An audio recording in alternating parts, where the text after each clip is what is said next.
I had a 1970 Suburban and a Road King motorcycle that was featured in Hot Bikes, and my Suburban was a complete custom, one of one. It's like sick. I was like, fuck it. Don't love nothing that doesn't love you back, right? I got a dream, I got hopes. I know this shit's gonna go somewhere. I can feel it in my fucking gut. I know this is gonna go somewhere. I will get this back is what I told myself. And then I sold it. So I sold my Suburban, sold my Road King. That right there completed the project. Within 90 days, I made all my money back. I ended up busting out the seams as trainers. I could have easily gone bigger in one location, but I decided to go into my second location, which is Corona. So the money that I made, instead of going and buying more stuff or buying my Suburban back, things of that nature, I reinvested it back. Got my Corona location going, busted at the seams at that location, Costa Mesa, same thing. And now we're about 40 locations in 11 different states. I am really excited about this one. Miguel is an absolute beast. Make sure to pay special attention to the grit, the relentlessness, the absolute no plan B attitude that Miguel had to go through and the adversities that he did not let define him. The moments where it was all or nothing, there was no plan B. This man has grown his business exponentially. This man has grown his business exponentially from nothing. He has 40 plus franchise locations nationwide, recently bought a plane, owns a real estate company, water company. This man's not stopping at anything. He stands by every word he says, his morals, his values, his guiding compass. He is unwavering. Can't wait to get this episode started. This man has a lot to say that needs to be heard. And this episode is just the beginning. If you haven't subscribed, if you haven't shared with a friend, if you haven't left those reviews, please make sure to go do that. That is all we ask. We don't make these to send them into the abyss. We want to make sure that these are going to ears of entrepreneurs, potential entrepreneurs, and established entrepreneurs to make and affect the change for the entrepreneur space today and tomorrow. If you guys like the podcast and want to support, we do have a Patreon. It's patreon.com/D2E. You can also sign up for a monthly subscription where we do have an exclusive group. We are going to be doing Q&As, Ask Me Anythings. We're going to bring on live podcasts so you can ask the questions and interact with the actual guests that we're putting on. We're really excited about this so that we can engage with you a bit more. We'll bring more information as that guy gets launched. Without further ado, let's get into this episode. We are back rolling with another episode of the Dedication to Excellence podcast. I'm your host, Eugene Tamampos, alongside my right-hand man, the operations wizard, Dustin Reyna. What's up, family? How you doing today? This is podcast number 1 of today. We've been on a tear, man. We're growing. We are. Shout out to all the listeners who've been showing massive amounts of love. Bro, it's only been 3 weeks. We aren't even at a month yet, but I feel like we've been doing this for a while now. I think we're finally catching our rhythm. But for those of you listening for the first time, the purpose of this podcast is to not just inspire and motivate, but to give you real actionable steps and operational strategies from high achievers who have done the things we'll be discussing with them. Because guess what, folks? Once you're excited, you actually got to go out there and do some shit. So on today's show, we have Mr. Self-Made Miguel Aguilar, the president and CEO of this self-made empire, who has overcome a rough past to build a chain of badass private workout facilities that he has not shut down. Shout out to you, bro. A very successful real estate brokerage and apparel line. He's a bodybuilding pro. He shoots guns. He does jujitsu. He's very outspoken about the current social climate we're in. He's just alpha as fuck. I don't know how else to put it. But with that being said, he also balances that out with his softer side, being an amazing father to 2 beautiful young girls. So Miguel, my brother, we are excited to have you on the pod. Welcome to the show. Thank you, man. I appreciate it. I'm thankful to be able to share as much as I possibly can, you know? Yes, sir. We are definitely going to deep dive into that. I mean, you do have a crazy, inspiring story. You were just kind of riffing on it right now, but not a rags to riches story, but a rags to wealth story, as you would put it. So why don't we go ahead and start there, man? Let's talk about the rags side of the equation first. Tell us about your background, Miguel. So real quick, I was born in Riverside, California, born and raised, jumped from 2 demographics of Riverside County and San Diego County, moved back and forth multiple times. I grew up changing schools almost every year just because we were a very unstable family. It was me and my younger brother, my mom and my dad. I'm first generation here. Both of my parents are immigrants, one from Guatemala, one from TJ. And coming into the States, obviously me being in the States and them getting their citizenship here, they actually were able to get themselves on their feet. But at some turning point, they got affiliated with drugs and alcohol. Then that's when my life completely turned around as a young kid. By the time I was 12, well, here, let's backpedal a little bit. So my mom, psychotic, very bipolar, drug abuse, very an unstable human being, period. Now I look back and I see that. In the moment, I had no idea, because that's your mom. You know, you love your mom, you don't know any different. Plus, I knew no other besides of what my situation was. So I thought that was normal. Just a real briefing, you know, my mom faked my own death at one point to collect money for the funeral for my family members. Wow. She also misled a lot of poor immigrants, collected money from them, stating that she worked for the INS. She would help them with their documentation, get them citizens, and then we disappear. So that's why we moved almost every year, almost 6 months to every year we moved to many different parts of San Diego and Riverside and Corona. By the time I was 11, my father got fed up of that. Come to find out, my father, when I say my father, is the man that raised me. I didn't find out that he wasn't my real father until I was 18, and I'll get into that in a little bit. Wow. So my father got fed up with my mom's shenanigans, and he ended up leaving and disappearing one day. He went to work, one of his locations in San Ysidro, San Diego County, one of his Yum Yum Donuts. He was a professional baker at that point, and then became a franchise owner of Yum Yum Donuts and a few others. He disappeared, went to work, never came back, and he was gone for about a year. We thought that he either got taken by the cartels or something happened. He got caught up in some mess and he just disappeared. No questions asked, nothing. We filed police reports, nothing was being found. He literally just disappeared. So we went a whole year without our father. We lived with our mother. At that point, we bounced from home to home. We got caught up in the system. My mom kept doing her misleading tactics to collect money and to survive. Still in the same present, drug abuse, everything you can possibly think of. By the time I was 12, my mom got a hint that my father was in Norco, California, and that he was actually the owner of a franchise there in Norco, California, right off of Hammer in Norco, California. She gets a hint and she tells us, hey, get in the car. We're going to go see your dad. And we're super excited. We're 11 and 12 years old. We haven't seen our father for a year. We would get, calls throughout the year of people calling the house, and you can hear another person breathing on the other side of the phone, but they would never say nothing. So we assumed that was our dad checking in on us. But that happened for a whole year. So we're super excited to go see him. Went to go see him. They had a big argument. Then she calls us into the store. We go and run and hug them and tell them how much we miss them and love them. And then she tells us to get back in the car and that we're going to come back to see him in a couple weeks. On the way home, I remember her asking us if we wanted to stay with our dad for a little bit, not forever, for a little bit, and for a couple weeks since we haven't seen him for so long. And she'll arrange those plans. I said, yeah, dude, we want to see our dad. So we went back home, packed our stuff. A couple days passed. We ended up jumping back in the car from San Ysidro, driving back to Riverside, California. We meet at a park in Corona, right off of Main Street, the big community park that they have there. And they go sit down on the benches. We go play on the playground. And I'm always been an observer. So I was watching as they were interacting. You can tell it was hostile. You can tell they weren't happy with each other. But she finally convinced my dad to take us in for a couple weeks.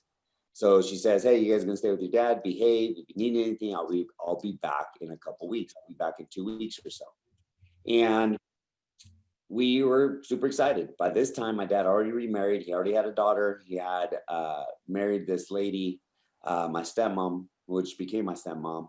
She already had 2 daughters. So we were in a 2-bedroom apartment with 3, 4, 5 kids and 2 adults. So 7 people in a 2-bedroom apartment in Riverside. So me and my brother slept on the floor, or we'd alternate from the couch to the floor. And we did that for about 2 weeks, just interacted, thought, everything's fine. And then 2 weeks came and my mom never showed up. 3 weeks, 4 weeks, 5 weeks. And the time went on and went on, and no one can locate my mom. So we thought she either died or who knows what happened. So we were abandoned by my mom when I was 12. By then, you can imagine you have a family that didn't want us in the first place, got a burden of having two young kids, two boys into their household. My stepmom just hated her guts. She really didn't give us the benefit of the doubt. She wasn't really a good stepmom, but she was very angry that we were there. And she made points to notify us that we weren't welcome, So we lived through that. At that point, I got involved with gangs. I did my first hardcore drug when I was 12 years old. I did meth, speed, they call it, for the first time when I was 12, because I was a hopeless romantic. I was a really overweight kid because my dad owned a bunch of donut stores. So of course, donuts and pizzas, that was my thing, And I didn't really have an outlet, and I also didn't have a family, no aunts, no uncles, no one, no support system. So I got involved with the gangs. By the time I was 16, between getting expelled from school, between my drug abuse, between now then drinking with my dad became a very heavy drug addict, alcoholic. And in those times, there was not a point where I didn't see my dad drunk. Also, the only type of affection we ever received from my father is when he was drunk. He would, tell us he loved us when he was drunk, never when he was sober. It was always when he was drunk. He always had to have a couple beers in him before you can even communicate with him. And then at 16, he committed a crime that landed him in prison for 22 years. So when they sentenced him for 22 years, my stepmom was supposed to take us to the arraigning, and we didn't end up getting to make it. And we had to not even say our farewell, but in a sense, kind of figure out what the next step was. We thought we were going to be living with our stepmom and we figure out, graduate high school. This was already my junior year in high school, sophomore year for my brother. But that didn't happen. A couple days later, we come home from wrestling practice. I come home from wrestling practice, which wrestling saved my life. I mean, the only reason I graduated high school is because of sports, because of wrestling. Those were my brothers. I got out of gangbanging my freshman year. My freshman year in high school, I decided to hang that up and just really focus on wrestling because I loved it. It's the way I was able to channel all this negative energy into competing. And I was also a star football player. So I played both sports, but then my senior year, I just focused on wrestling because I was trying to get a scholarship because I was then at that point living on my own. So I became homeless at the age of 16 when my stepmom kicked us out and said, hey, you guys got to figure it out. You guys got to move out. You guys got to get out of here. I slept in my car for about 6 to 8 months, give or take. Jumped from home to home, garage to garage, try to find a place to sleep every so often. Food was very scarce. I'd eat where I could eat. I remember at lunch, I would always ask everybody for a quarter. Everybody has a quarter back in the day. And I would collect enough. It was $1.25 for a slice of pizza. And I was just bumming, straight bumming. But if you asked them for $1, you wouldn't get it. But if you asked for a quarter, you always got. So between 6, 7, 8 homies, I would always get at least a quarter from everybody. I would always state, because I was always super embarrassed of the situation that I was in, because I didn't tell the school, I didn't tell my coaches, I didn't tell anybody, because I've been in the system before. So I never wanted to get back in the system. I knew that exactly what happened. So didn't even hesitate to even ask for help. So when I asked for quarters, I would never say I'm broke. I would just say, oh, I need some change. I'm a dollar, I'm a quarter short for my pizza. I had $1. I never really had the dollar. And so just my whole life got turned upside down. I became a man at the age of 16, learned how to hustle, got involved in selling drugs to make ends meet. And we're not talking, nickels and dimes here and there. We're talking like big stuff, big boy stuff. I got lined up with some people that I shouldn't have been lined up with, but I'm thankful that I went through that to be able to see now how to prevent that with my own kids. So there's everything that's ever happened to my life, I think has prepared me for what's yet to happen in my life. So finally, my assistant wrestling coach, Chris Gillespie, bless his heart, he asked his dad if I could stay to live with them. He graduated in 97. This happened in 99. He was the assistant wrestling coach. He found out what was going on and he was able to help me out. And I was able to stay in a home for a few months and get on my feet. And then I ended up getting a job through Chris at Home Grocer, which was it was in Fullerton, California. I lived in Riverside and I worked graveyard from midnight till 10 in the morning, Monday through Thursday. Sometimes Friday to Tuesday, just really depending on the scheduling, but 10-hour days in the middle of the night, not sleeping. I went from 162-pound wrestler to 135, 140. because I was malnourished. And at the same token, my day pretty much started at midnight. I would go to work. I'd get out at 10. I'd make it to my fourth period class at 11. Luckily, I went to summer school the years prior. So my junior and senior year, I only had 4 classes, then 3 classes my senior year. So I was able to manage that schedule. And thank God I was able to do that, because if I didn't go to summer school, which the only reason I went to summer school is not to further my education, it was to get out of the house and get a lunch. Because I hated being at my house. I hated being around my stepmom. I hated being in those walls. I just hated it. So for me, I was like, fuck it, I'll sign up for summer school. At least it gave me somewhere to go. And luckily, I'm thankful that I did that, because it helped me my junior, senior year to be able to have a full-time job, working 40, 50 hours a week, making $12 an hour, because I ended up starting at $11 an hour, picking up produce, vitamins, anything, any dry goods or any vegetables, fruits, and things of that nature. I was in that department. And then I remember I was 3 months into the job, and I got asked if I wanted to work in the freezer department. Nobody wanted to work in the freezer department, but it was an extra dollar. And the reason the freezer department, you're talking all the meats, all the frozen stuff. And we had an Eskimo suit. We had a computer with a scanner at the end of our finger. And then we would carry these crates where you had 4 totes in the top, 4 totes at the bottom. They had a letter on them. You scan them, and then it'll give you your grocery list to go into that tote. So I'm going around the meat department inside an actual fucking freezer, like a fucking huge ass freezer, and getting shit. And I was like covered up. I remember I would sneak off and go into the handicap bathroom to try to take a nap and defrost. Because man, no matter how much layers of clothes your bones get super solid. But I was doing it for that extra dollar. You know, for minimum wage back then was like $8. So I was already making almost, $4 more than my normal minimum wage, and most kids working at the mall. So got into that. I ended up getting my first apartment when I was about 17 years old, 18 years old. I was still in school, still was partying. I was a functioning drug addict, alcoholic, just didn't know it. I was a badass wrestler. I ended up graduating high school, barely graduating high school, just because of my wrestling team. I went to state nationals. I got qualified for nationals. I ended up taking CIF, all county, Riverside County. I mean, I was a stud, dude. And the reason for it is because I have the no quit attitude. You know, my wrestling coach was a very good mentor to me at that time. He's the one that gave me the term that I use a lot is, for every problem, there's a solution. But he would explain that to me in wrestling. So one day I remember we get practice, and if you ever got stuck and you said you got stuck, he would lose his shit. It was like, you're not stuck. For every move, there's a counter move. And then he'd teach you. But he would embarrass the shit out of you. And one day he did that to me in front of everybody. And I was almost breaking to go in tears, because he would humiliate the shit out of you. But it worked. For us back then, that's how a man becomes. Like, you get humbled, right? This is your coach.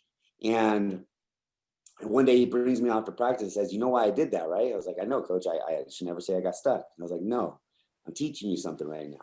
In this world, you're always going to have problems, always. But guess what? There's always a solution to them. You just got to find it." And I was like, "You may not like the solution, but there is a fucking solution." I was like, "Oh, it made sense." And then that just stuck with me forever. So whenever shit got south on me, I was like, "All right, well, this is the problem. Where's the solution?" Even after I got my apartment and I was getting grounded, I got into a little bit of trouble. I was broke and homeless again, living at a friend's houses, sleeping in alleyways. And then I got into construction. The goal was to be, owner of a construction company. So I started off as a commercial plumber. I went through the apprenticeship program, trying to become a journeyman to a foreman to a foreman to a project manager, and so on, until eventually I was going to own my own place. Well, I graduated in 2000. By 2003, 2002, actually, 3 years into it, I was over it. I hated construction. Nothing against it, because obviously that's, we're building America in a sense, right? Right. But it just wasn't for me. I thought I always had more to bring to the table. I knew God put me in this planet for some reason. I just didn't know what. At the same token, I was still partying, still doing drugs. I've been doing drugs since I was 12. I've been drinking since I was 12.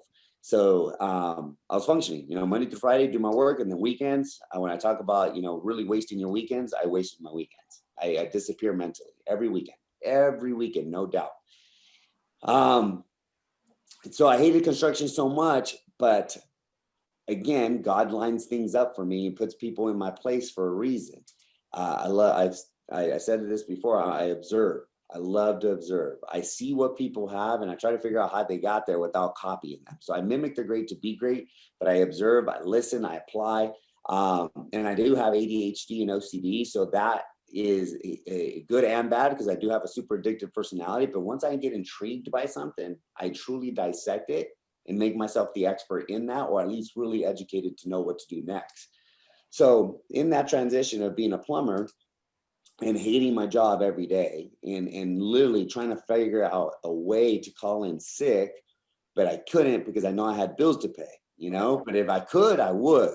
So I had no dependents, I had no family, no nothing. Everything was always on me, given the name self-made, right? But then we added self-made family to my trademark and to my branding, and I'll explain that in a little bit.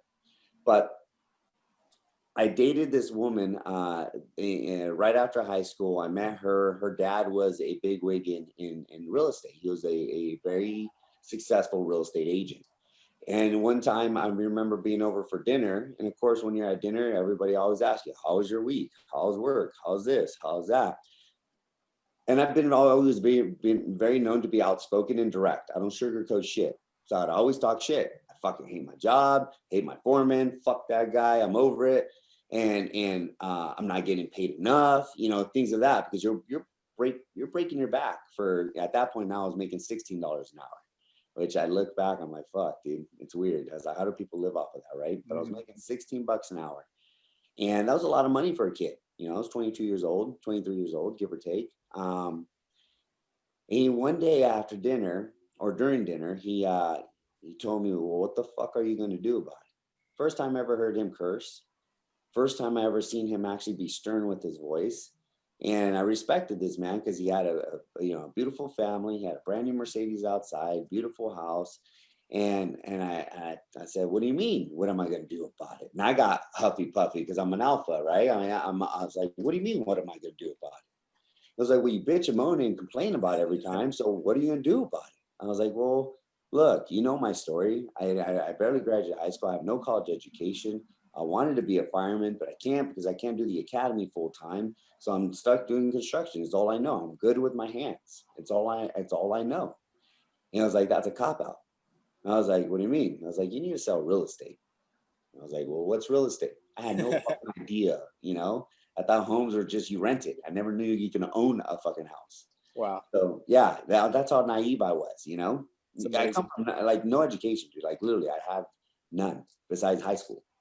And he tells me, he starts as he's, and I ask him, so, well, what is it? And as he's explaining things to me, my brain tends to do this very often. It's where if he's suggesting I do something, when everybody gives me, whether it be an opinion, a suggestion, constructive criticism, I look at their life as a nutshell. Mm-hmm. This guy right here is telling me I should sell real estate. He sells real estate. He has a brand new Mercedes. He has a beautiful family that loves him. He has a beautiful house. All the things I've ever wanted in my life, he has. So if he has that, I should not listen to this guy. Right.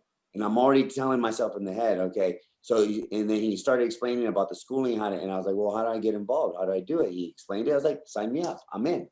He was like, he was even surprised. I was like, really? That quick? It's like, I fucking hate my job. You said this, let's go for it.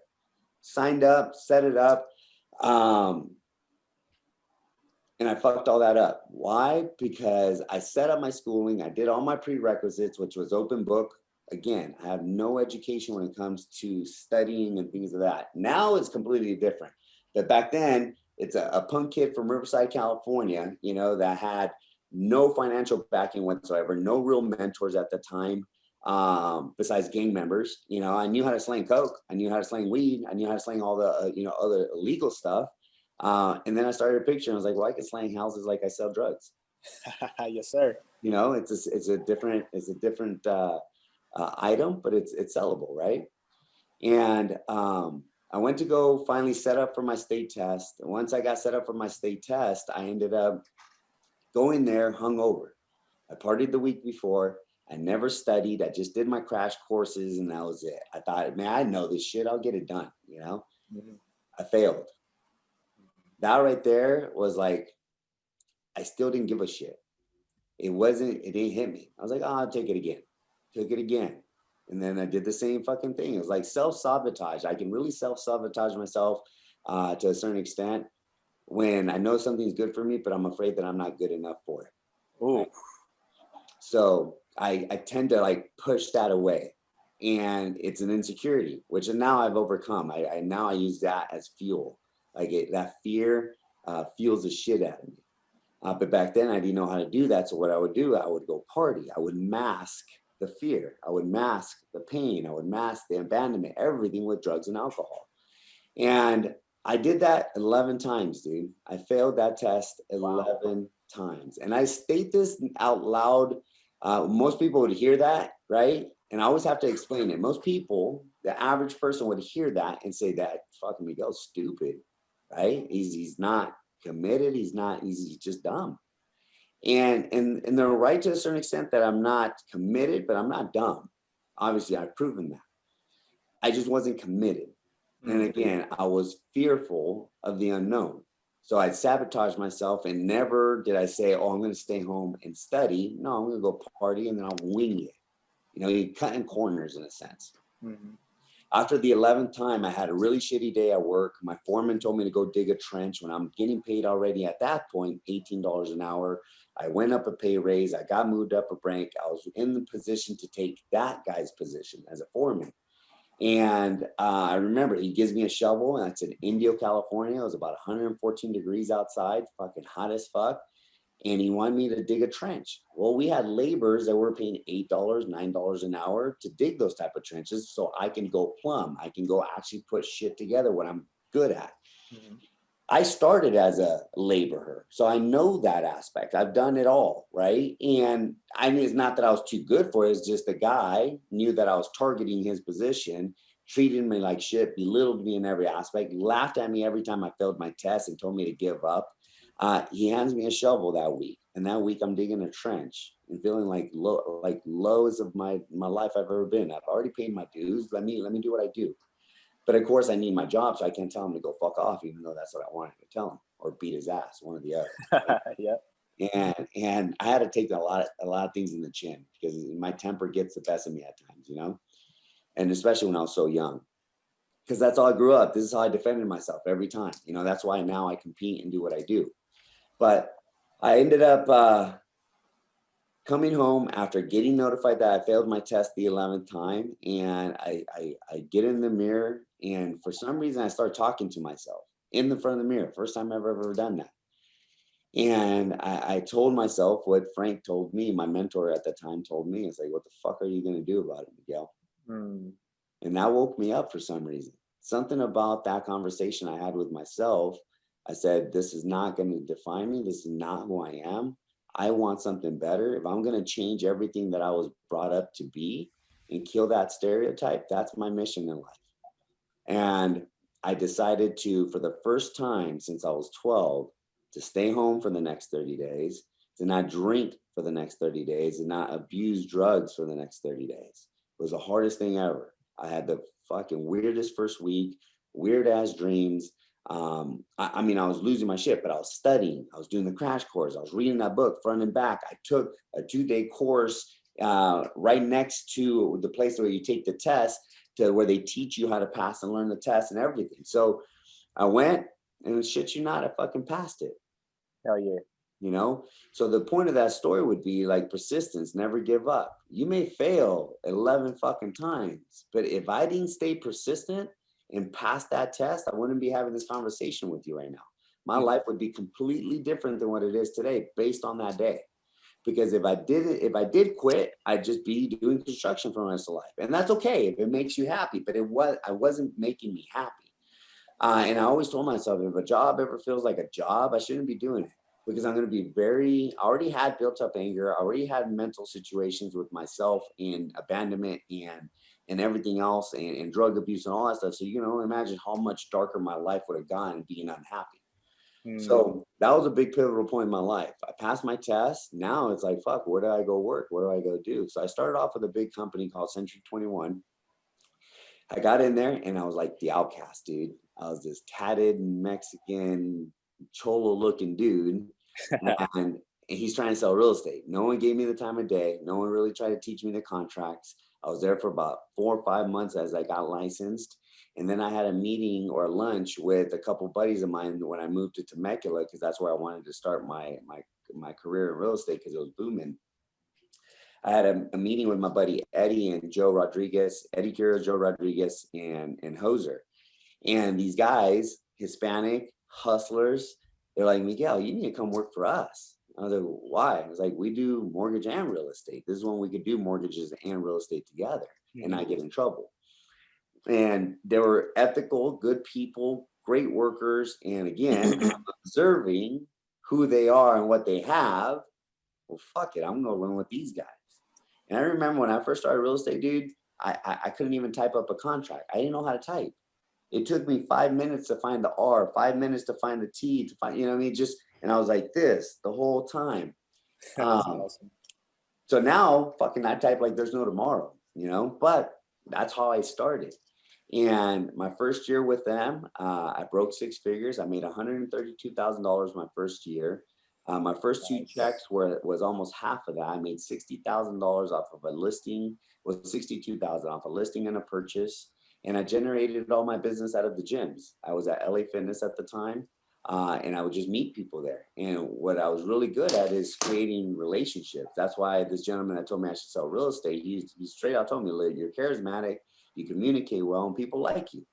And I was like, that's all it takes to sell real estate. He was like, everything else will do itself. And I was like, all right, cool, fuck it, let's go, right?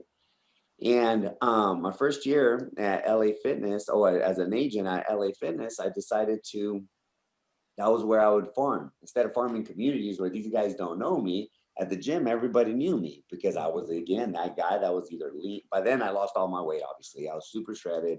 I was always in conditioning. I always took care of myself. That was just my control. My OCD and ADHD comes into the fitness aspect because I can control what I do with my body, which is cool, you know?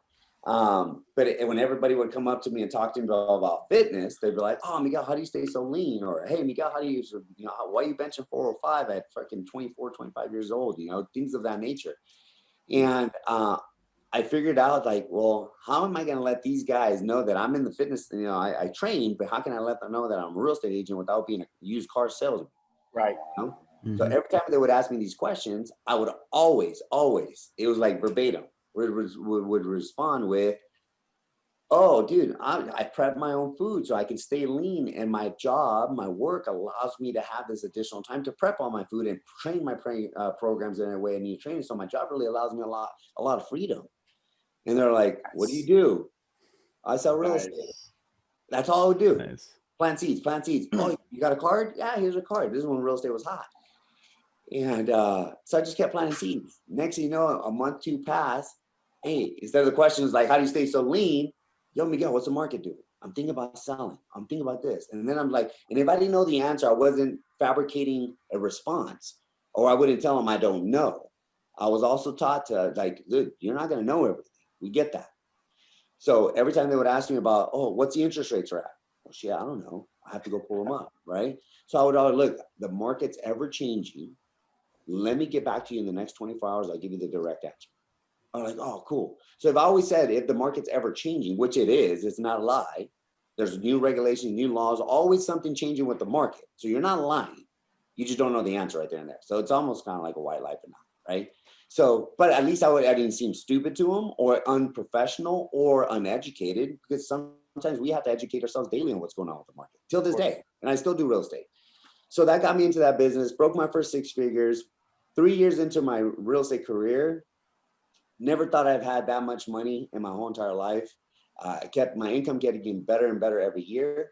By the 3rd year, I got my first brokerage. I owned Realty World and Associates. I opened up my own brokerage, had a massive success in that. And then at that point, my pride and ego took the best of me. He had this poor kid from Riverside with making millions of dollars, broke my first $1 million at 27. I sold 98 homes in 1 year. And it went to my head, you know? So I ran that company with a lot of pride and ego. If you're not doing this, I'm doing it. I do 5, 6 deals a month, no problem. You should be able to do 1. Kind of like that narcissistic dictator, you know? Yeah. Kind of dealing like with our government right now, good old Newsom. That fucking so Can't wait to riff about that. Yeah, bro, that guy's a fucking joke.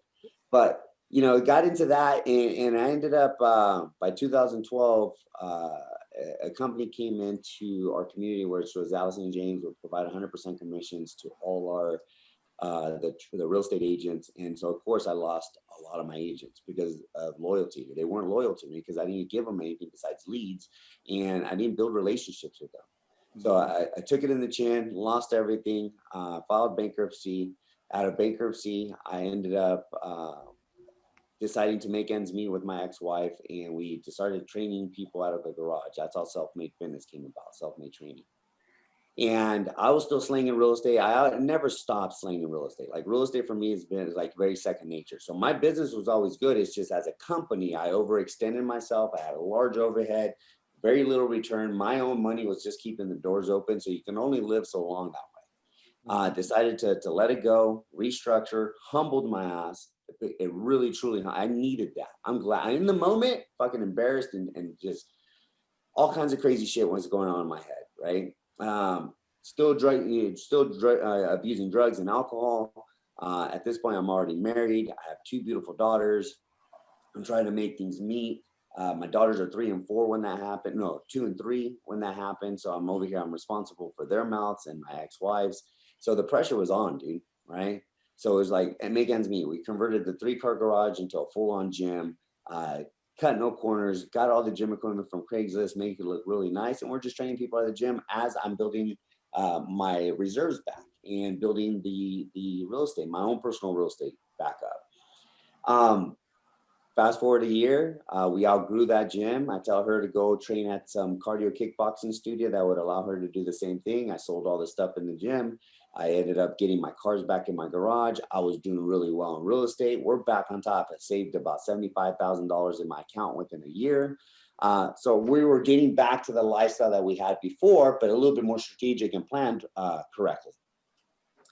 Well, she only lasted about 30 days in that kickboxing studio. They closed the doors, no pre-warning. She already had a book of business. I had a book of business, and we had nowhere to go. So then I tell her, go interview at these places, the big box gyms. I won't mention all of them just because I never want to belittle any other company, but the commercial gyms. Mm-hmm. And these commercial gyms devalue the shit out of personal trainers. Oh, yeah. It literally takes 70 to 80% of their revenue, while the trainer is influencing and improving somebody's life or saving somebody's life. Mm-hmm. The equipment's always there, but they're the ones with the education. They're the ones that are building the relationship with the consumer, keeping them on track to save their life or improve it. So why should you devalue that craft? So she came back every time negative, one point crying because they wouldn't let her manage people's nutrition. They wouldn't let her do her programming, nothing, not even carry her name, nothing.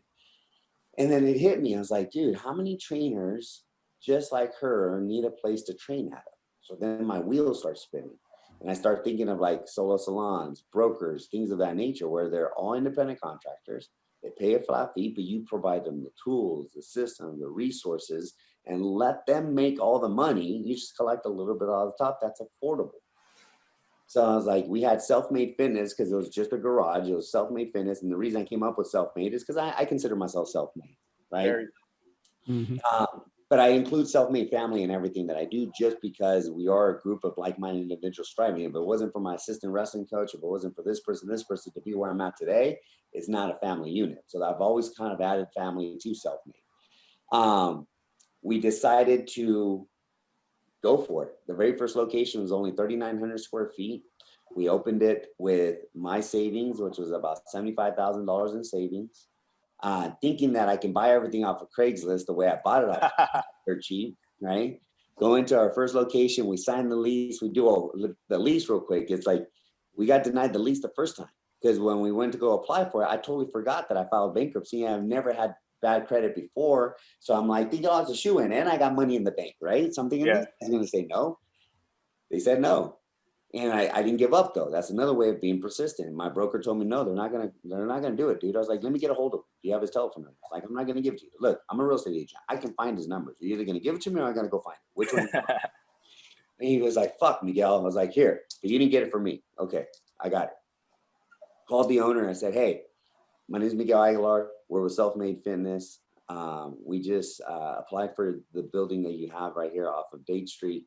Is it possible that you can reconsider our lease and give us an opportunity? We have a very unique concept that we're bringing to the table, but we just need, we need a push. We need some help here. And he was like, unfortunately, I can't. You just filed bankruptcy not even a year ago. And I was like, I understand that, but if I can provide you documentation pre-2012 of my credit reports and my filings and my bank statement, you see that I was actually very active. I had a great credit score, but I made some really bad decisions and I overextended myself, but I've learned a lot from that. And he was like, go for it. I emailed it to him. He called me the next day. It's like, the only way I can do this is if you put double security deposit plus first and last. I was like, dude, I got $75,000. I bought the gym equipment for the garage for $5,000. I got this to do this. Cool. I'll be left with, X amount. He was like, all right, cool. So we cut him a check for $25,000. We got the building. Again, Nice. giving up, right? Go in there, set it up. And I'm like, again, my OCD kicks in and I have to make sure this place is perfect. Black paint, I mean, the graffiti, everything that I do. And by the time I got to finishing the paint, the mirrors and the floors, I ran out of money. Wow. Ran out of money. I was like, fuck, no equipment, no nothing. I had a month to open. I was like, fuck, dude, what did I just do? Come to find out, flooring for rubber flooring is not like wood flooring or tile flooring. It's like 3 times the amount. I'm like, it's fucking rubber, and it's recycled rubber. It's like, I even told the lady, this is recycled rubber. It should be cheaper, Yeah. But she was like, unfortunately, it's not that. That's not the way it works. And I was like, oh, shit. And then come to paint. We're talking warehouses. You're talking, 3,900 square feet at $3 a square foot for paint at that time. So there's $9,000 right there. Then 23,000 for floors. Then you had the mirrors that were 8,000. So I ran out of fucking money, dude. So I looked at my garage and I was like super excited to have all my cars back. Even after bankruptcy, I was able to keep my classics because they were able to sell some of my real estate assets, which that's a whole nother story. But I had a 1970 Suburban and a Road King motorcycle that was featured in Hot Bikes, and my Suburban was a complete custom, one of one. It's like sick. I was like, fuck it. Don't love nothing, doesn't love you back, right? I got a dream, I got hopes. I know this shit's gonna go somewhere. I can feel it in my fucking gut. I know this is gonna go somewhere. I will get this back, is what I told myself. Let's go. And then I sold it. So I sold my Suburban, sold my Road King. That right there completed the project. Within 90 days, I made all my money back.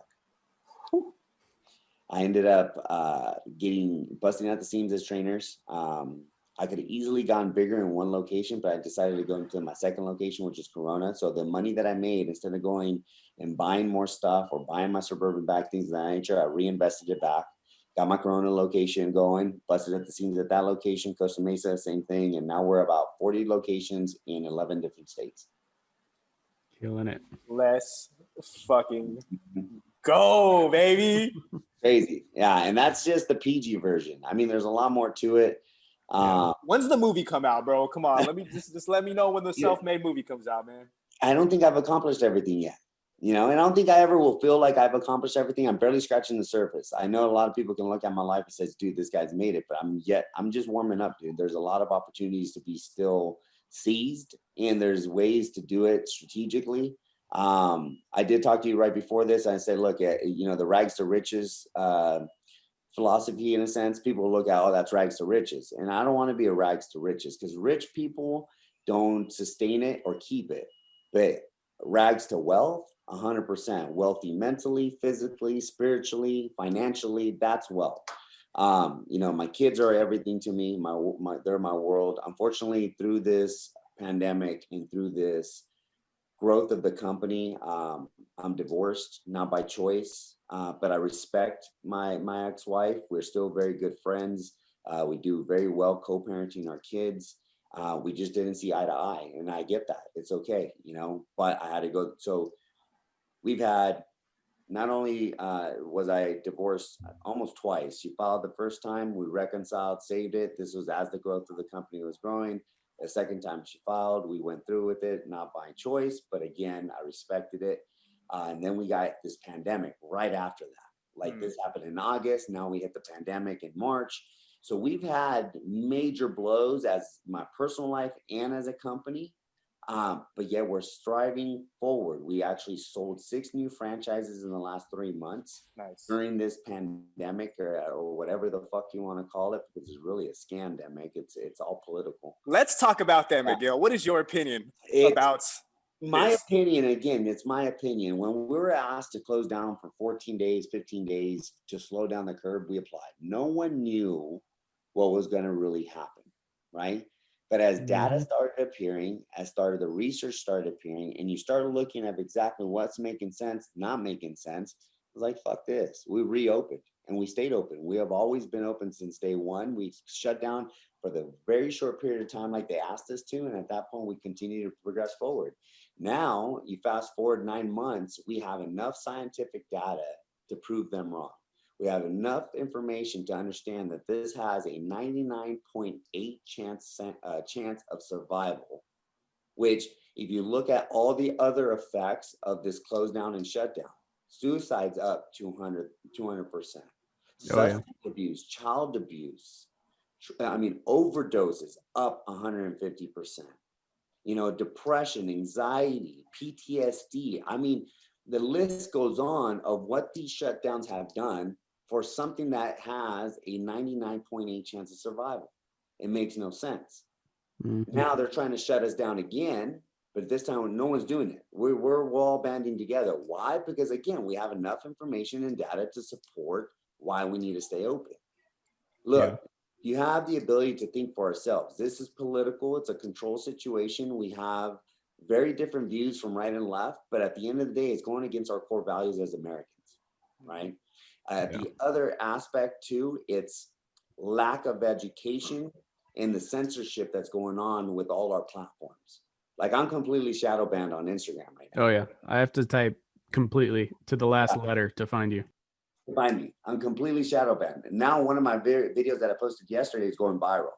So we'll see what happens if I get kicked off, and then, 5 weeks ago, another video went viral, 70,000 hits in just 18 hours and stuff.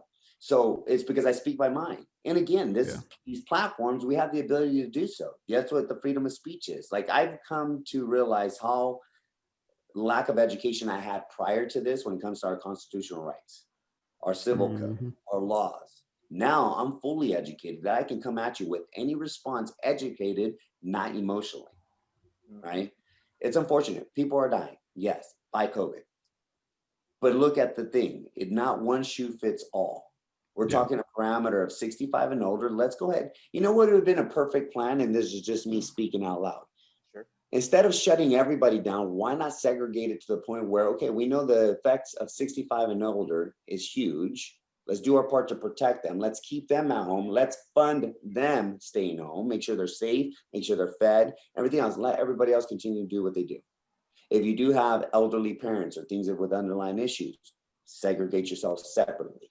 We as American people do care about other people. So why would we not make the educated decision, again, to do that, right? You take, for an example, we have HIV that kills, I think it is 198 or 190,000 people a year, pretty close to COVID, right? And what do? They tell you, here's a condom, use protected sex. And you have to make the educated decision for your body to make sure not to harm anybody else. This thing here is a virus. They're not telling you you have a choice to put on a mask. You have a choice to stay home. They're just basically shutting you up, put a diaper on your face, stay segregated at home by yourself with no human interaction or contact. That's your liberties. Your freedoms are being stripped away completely over something that has a huge success rate of survival. Our body, God made our bodies to fight these type of things. We've been around viruses for decades. Right. We're not talking, this is not our first time around, right? But unfortunately, we have some very corrupt politicians in office that are taking this narrative to a whole nother level because they do not like one individual. But this one individual is testing all of them, challenging them, eliminating the garbage. And then people are afraid of that. Why? Because we've had the best economy in the last 4 years. We've had the best opportunity for minorities, even though I state this often. I hate the word minority. I'm considered a minority, right? I'm Mexican, first generation here. But dude, I've been given so many great opportunities by living in this country. Right. I'm not a minority. I just have to use the opportunity. You don't see people banging down the door to get out. It's the other way around. 100%. Like, you know what would be really fucking cool? Like, just let's take California for an example. You want to be, again, I don't care what political party you're from. I really don't. Okay. I will respect your opinion. If it's factual, especially, I'll respect it. But if it's just an opinion, I'm still going to respect it. I may not agree with you, but I'm going to respect it. Sure. But if you really have the ability to, like, let's say the left, the Democratic Party and the Republican Party, right? You got right or left. Which of the core values do you align with best? I'm on the Republican aspect. I'm pro-marriage. I'm pro-choice. I'm pro-life in so many different aspects. I'm pro-religion, right? I'm pro-Second Amendment, First Amendment. I'm pro-Constitution, put it that way. Constitution, Yep. Left, completely opposite. But if you align with that, cool. Fucking let's split California down the road. Northern California, I'm sorry, bro. I know you're in the Bay Area, but you know, if that's your beliefs and you want to take that part of California, go for it. You guys live within that bracket. We'll live within this bracket and we win, you know? There's no fighting. We respect it. That's your opinion. Let's split the state. I get it, Miguel. You want me to move back down. I miss you too, bro. Come on. You Southern California boy. Come on, bro. You know? Yeah, one of our most recent guests, 18-year firefighter veteran, and he even said, he's like, my dad died from COVID. You know, he had other comorbidities. He's like, but if anyone has the right to actually have an opinion on it, it would be me because it happened recently. But he's like, the after effects of these lockdowns will have a much more dire result and repercussions than the virus itself. With him seeing so many additional suicides and everything else going on, it's just crazy.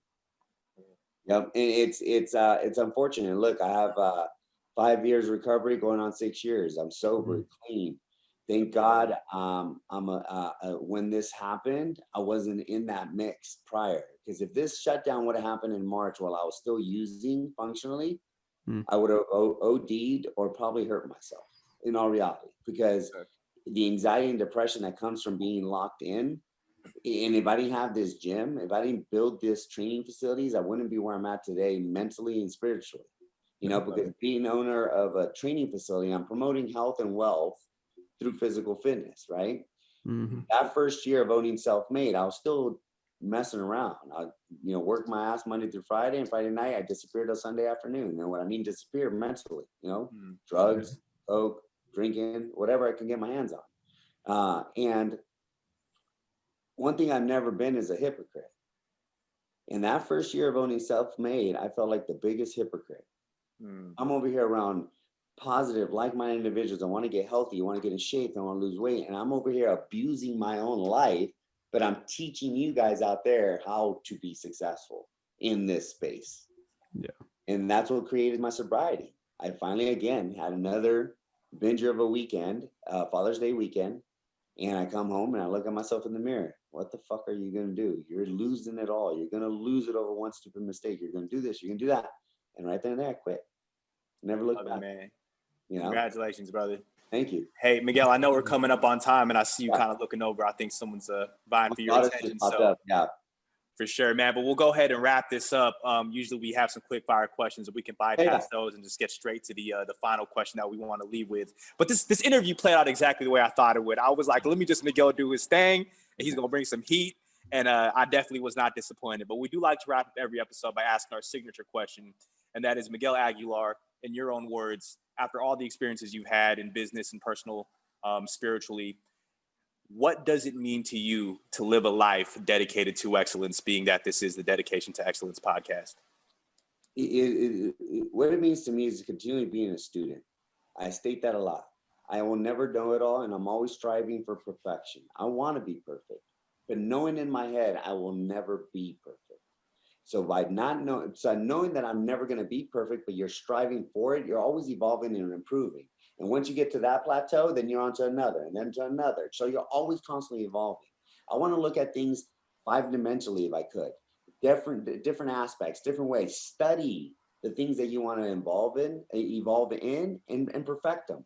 And once you think you got it, something's going to come up again. And then guess what? Now you're evolving from there. So always be a student, striving for excellency. I mean, there is no such thing as like excellent. Like you're always going to improve off of that. There's a job completed that you completed and finalized it, but there's always another one right after that, So be a student, constantly be learning about yourself and how to evolve, because if you take care of you, then in return, you can finally take care of others, From Mr. Self-Made himself, we'll go ahead and leave it right there. Brother, I appreciate you so much for spending some time with us today. And where can people find you and continue to follow the Self-Made journey? So you can find me at my Instagram, Self-Made Family Inc., Self-Made Family Inc. And then you can find my corporate IG, which is Self-Made Training Facility. And then if you just Google Miguel Aguilar Self-Made, you'll see all my other stuff. But, that's where you can typically find me. You got to type every letter. And make sure you type every letter. I'm completely shadow banned right now. I'm lost like 92% engagement, but I don't give a fuck. It is what it is. I do this. If it reaches one person that is now following me, I'm okay with that.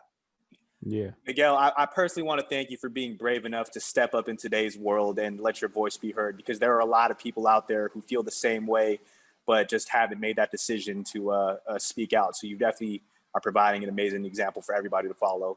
So with that, let me touch on that real quick. Yes, sir. Okay. We need to unite as people, especially if you have these certain type of beliefs. Do not be afraid to share what you're thinking and feeling. It's okay. There's other people just like you. You're not alone in this fight, but we do have to unite. At the end of the day, we're all under one world in a sense. And we're all human. It's a human race progressing forward. It's not divided. It's not segregated. We need to move forward, even with our disagreements. If we can just live together, we're good. Or else we're going to have to chop California in half and put those guys on top, and we'll take the beaches. We're good. Or vice versa. Or vice versa. Miguel Aguilar, that's his 2024 platform for presidents. Yeah. But with that being said, we'll go ahead and let you go, sir. On behalf of Dustin Moreno and myself, this is the Dedication to Excellence podcast. Thank you again, everyone, for continuing to show love. If you like what you see, leave us a review, tell a friend, subscribe. We've been on an absolute tear recently, and we don't plan on slowing down. So thank you all. We'll catch you on the next episode. Y'all stay blessed. Y'all stay united. We'll holler at you later. Peace.